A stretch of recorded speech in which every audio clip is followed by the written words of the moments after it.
Namo Tassa Bhagavato Arahato Samma Sambuddhassa. Namo Tassa Bhagavato Arahato Samma Sambuddhassa. Namo Tassa Bhagavato Arahato Samma Sambuddhassa.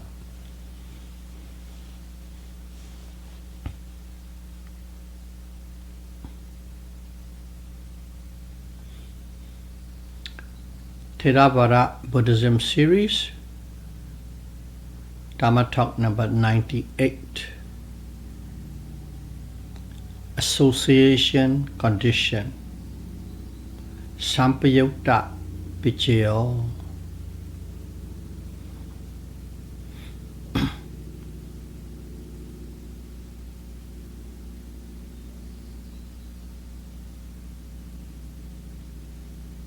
This is how it was translated into English.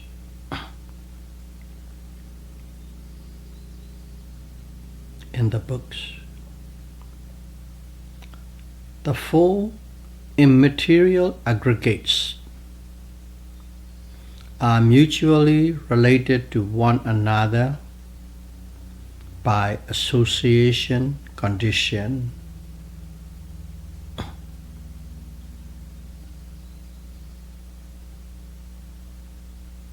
So let's see what it means.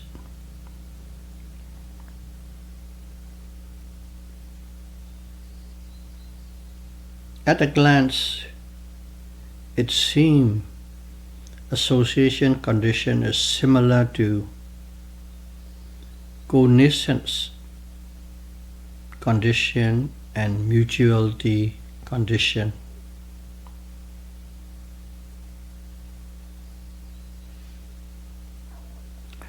However, those two cover both materiality and immateriality, rupa and nama. And also in some cases, they have some exceptions to the rules.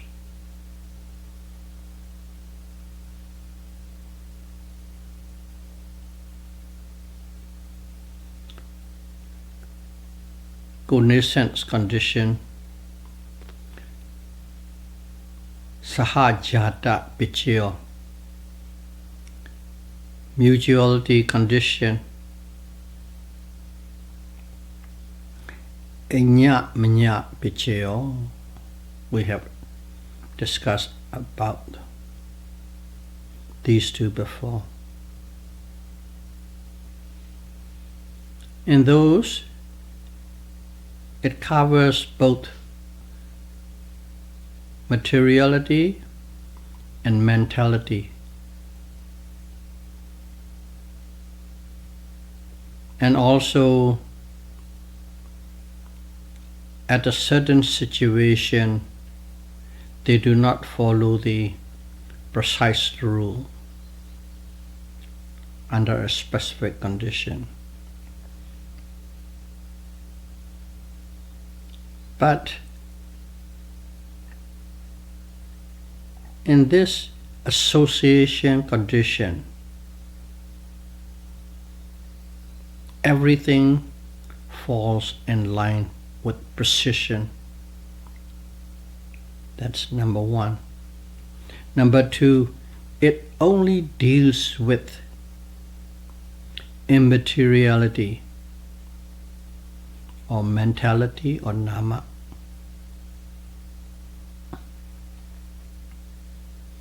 So, Sampayutta.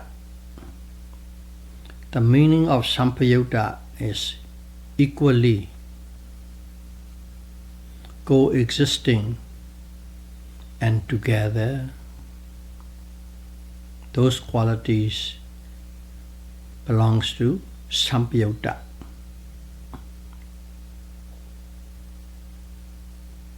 However, to be able to term Sampayutta association condition. It requires 4 factors. Without having those 4 factors, it cannot be called association condition.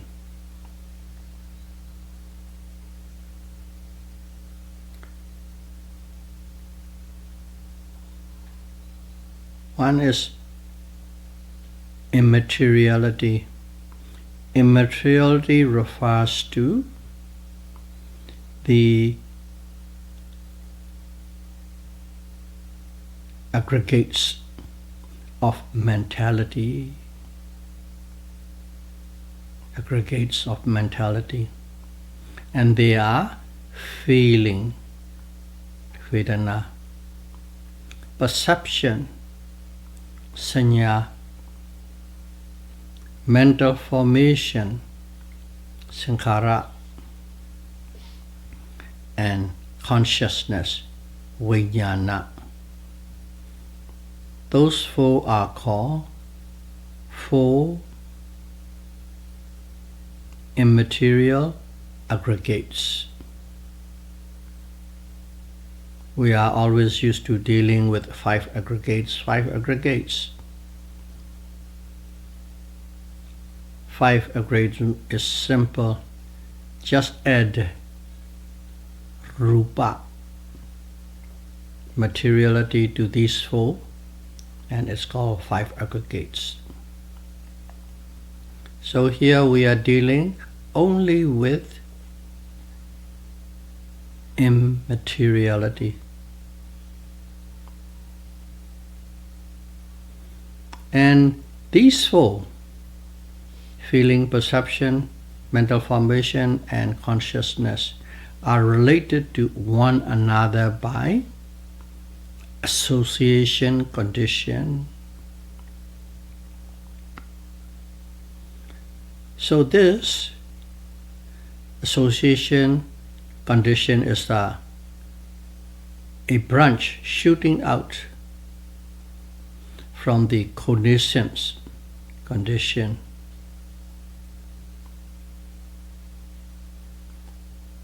But at this branch, there is no operation or construction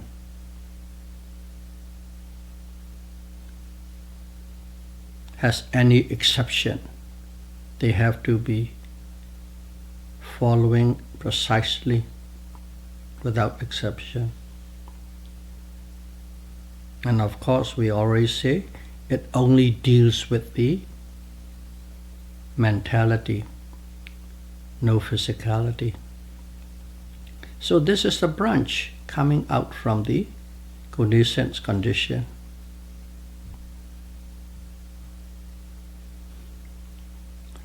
The 4 requirements to be called association conditions are: these 4 aggregates, immaterial aggregates, must arise together. That's 1. And also they must disappear together. That's number 2 factor. And thirdly, they must take the same object of attention. In other words, consciousness is listening to the sound, and then feeling is, vedana is engaging with the touch. It cannot happen that way. If there's a sound, both consciousness and feeling, and of course the other 2 as well, they must be all together on that object. And also, it depends on the same material for their occurrence, for their arising.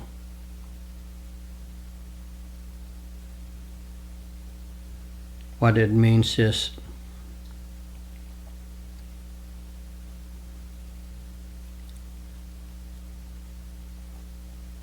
a consciousness arises from the eye and the feeling arises from the ear. It cannot be done. If a consciousness arises from the eye, the feeling must also arises from the eye. That means it depends on the same base to arise.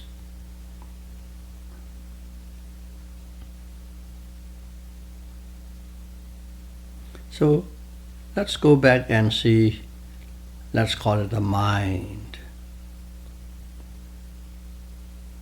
The mind or four immaterial aggregates. The mind has two major parts. One is consciousness, vijnana, and the other part is mental factors, cetasika. So, vijnana plus cetasika is called mind.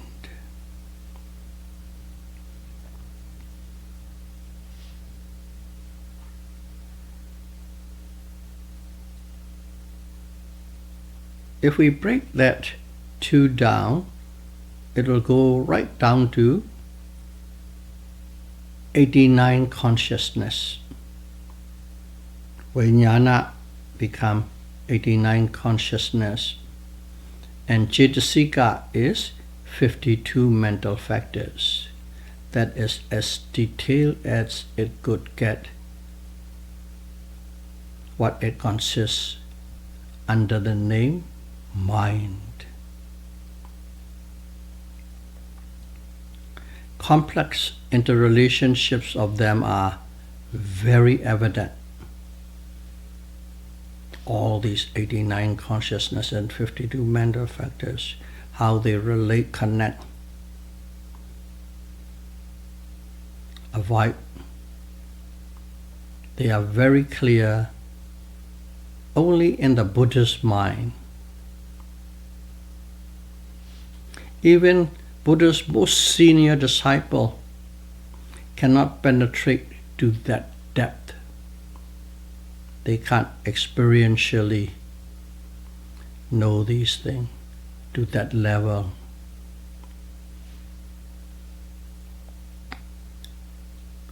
They came to understand all these complex relationships only after the Buddha had explained to them.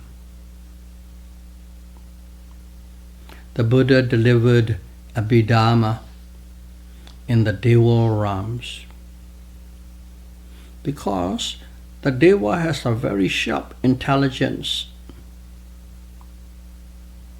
and the ability to understand everything the Buddha preached.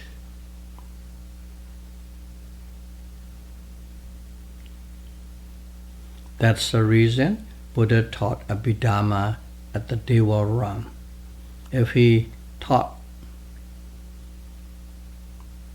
the whole Abhidhamma that he has delivered in Deva realm to the humans, it will go over their heads and say, oh, what is he talking about? The Buddha foresee that, that's why he didn't.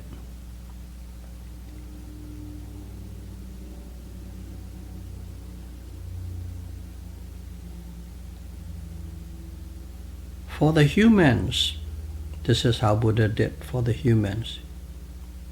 He gave a short version of Abhidhamma that he has taught at the Deva realm to Venerable Sariputta. Some call it Venerable Sariputta, one and the same. Because once Buddha briefly explained, Venerable Sariputta understood in details because He is the most intelligent, brightest, sharpest, having wisdom, bar none, next to the Buddha. Everything we know about Abhidharma came from Venerable Satipatthana, who expanded just enough for us to understand.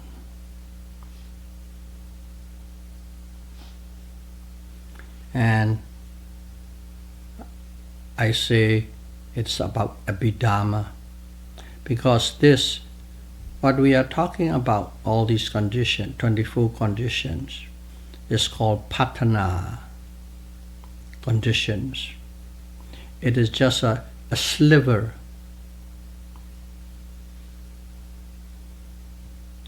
in the 7 volumes of Abhidharma.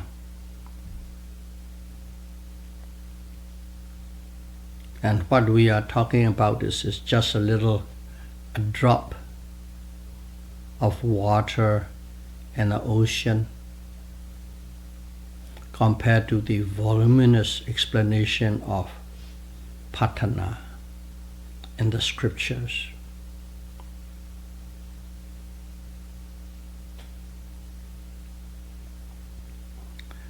The 4 aggregates operates as conditioning Dharma. Whatever event happens, there are causes and then there are effects.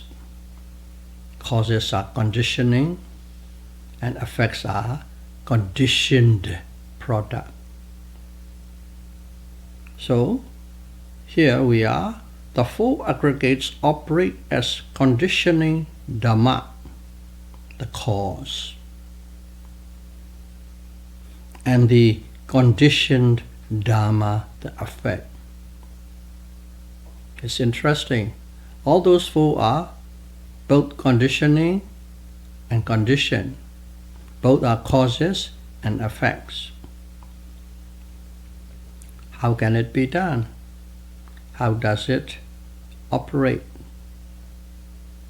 Let's see.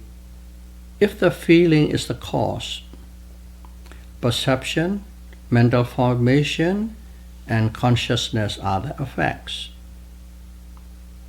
But if feeling and perception are the causes, mental formation and consciousness are the effects. If mental formation and consciousness are the causes, feeling and perception are the effects. And if consciousness is the cause,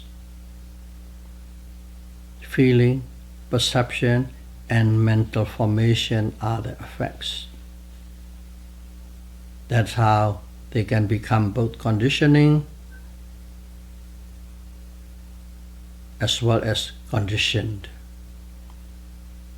So they mutually condition one another.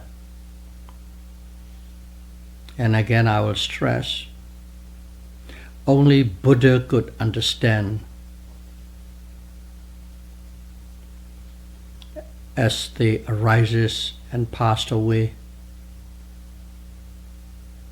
Because the speed of arising and passing away is many billionths of a second. So it is extremely difficult, even for the most senior disciple of the Buddha.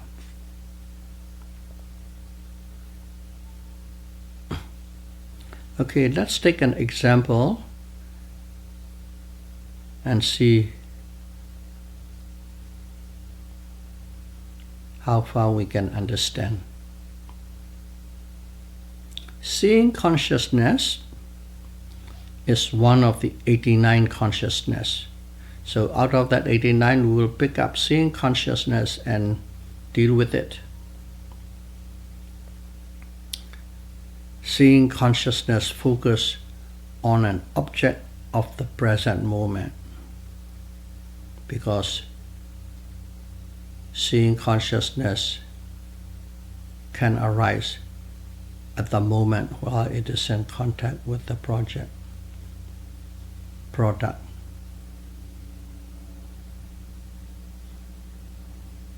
It arises with 7 universal mental factors. There are 52 mental factors, but 7 out of that 52 always arises together with the consciousness. Okay, just to refresh, what are those 7 universal mental factors?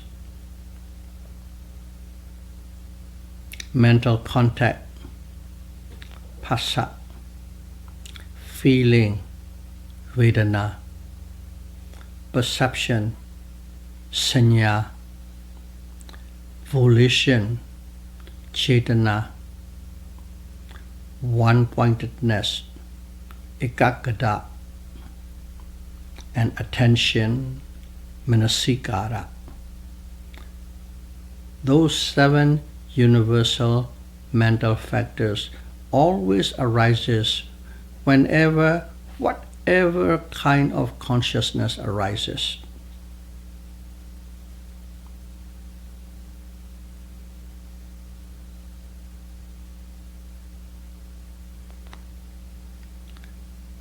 And both consciousness and these 7 mental factors give attention to the same object. In other words, seeing consciousness look at an object A, 7 mental factors are also operating on the object A.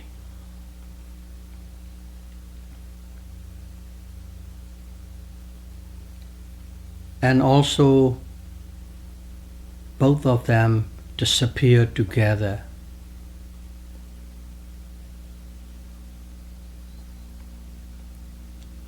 Arising of seeing consciousness and 7 universal mental factors depend on the eye sensitivity, the eye-based eye sensitivity.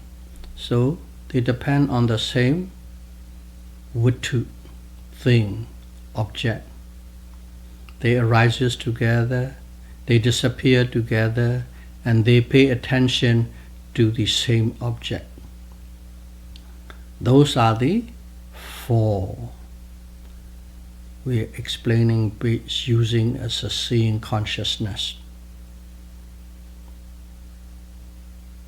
So in conclusion, we can make it, association condition is 4 aggregates, 4 immaterial aggregates to be precise, that appear and disappear simultaneously, having the same object of attention and depending on the same base or sensitivity to occur. That is association condition. Sampayutta, Paccayo. So once we explained it, you can apply these to the other consciousness as well. Hearing consciousness, smelling consciousness, tasting consciousness, touching consciousness, and thinking consciousness.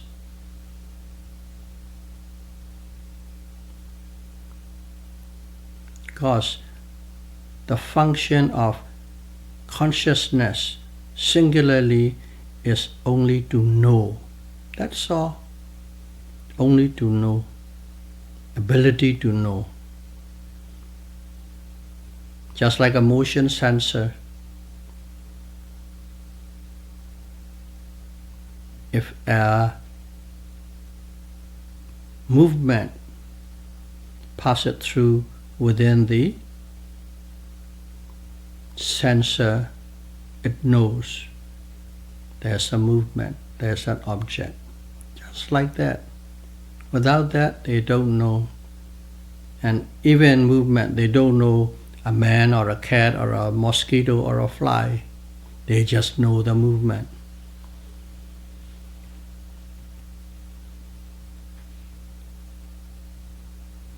And that is consciousness. And the function of perception is, the perception may be a right perception or it could be a wrong perception. So there are two types of perception, right and wrong. But perception with mindfulness notes correctly according to its true nature.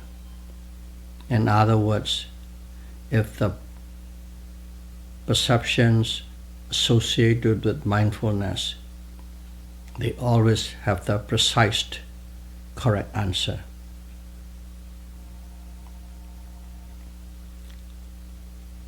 Feeling, Vedana, is simply experiencing the pleasant, unpleasant, and neutral nature of the object. Volitional mental formations are the workings, the working engine, let's call it, of life. The working engine of life is volitional mental formation, because volition always associated with all other mental factors. That's why we dubbed volitional mental formation. And that's what's making life the working engine of life. We can't understand this whole process where all the factors involved are working simultaneously. We won't be able to experientially understand it. We note if we are aware of something, and we note if we are experiencing something. And to us, it seems like a sequential process for us. But it is not sequential. They are operating all at the same time, continuously doing their own job. But it is us who can be aware of one at a time. So we thought it is sequential, but it is not. Most of the time, when a person comes in contact with the object, for us, grasping or aversion arises. We face an object, we like it or we don't like it. When we like it, we grasp it. When we don't like it, we repel it. We have aversion towards it.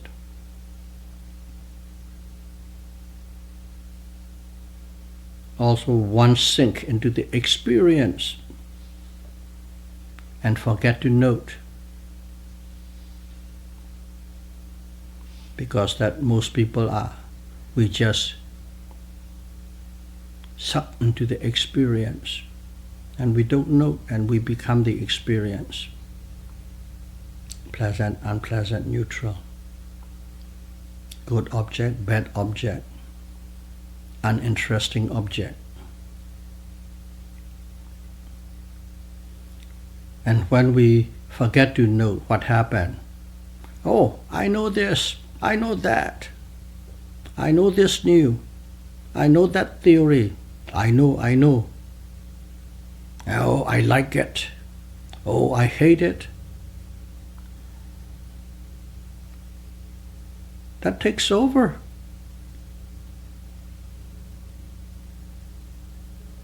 That is how the wrong view of individuality, personality, self or soul arises. Sakkaya Ditthi. That's how it arises. However, through mindfulness, insight, Satipatthana, Vipassana, one can experientially understand the 5 aggregates. I put all 5 now. 5 aggregates are 4 mental and 1 physical. We understand that these 5 aggregates are simply a natural phenomenon operating with their own laws. That's why, to be able to dispel the wrong view of self, let us all practice Satipatthana Vipassana meditation consistently with commitment and be able to attain liberation as soon as possible. Sadhu, sadhu, sadhu. Thank you very much.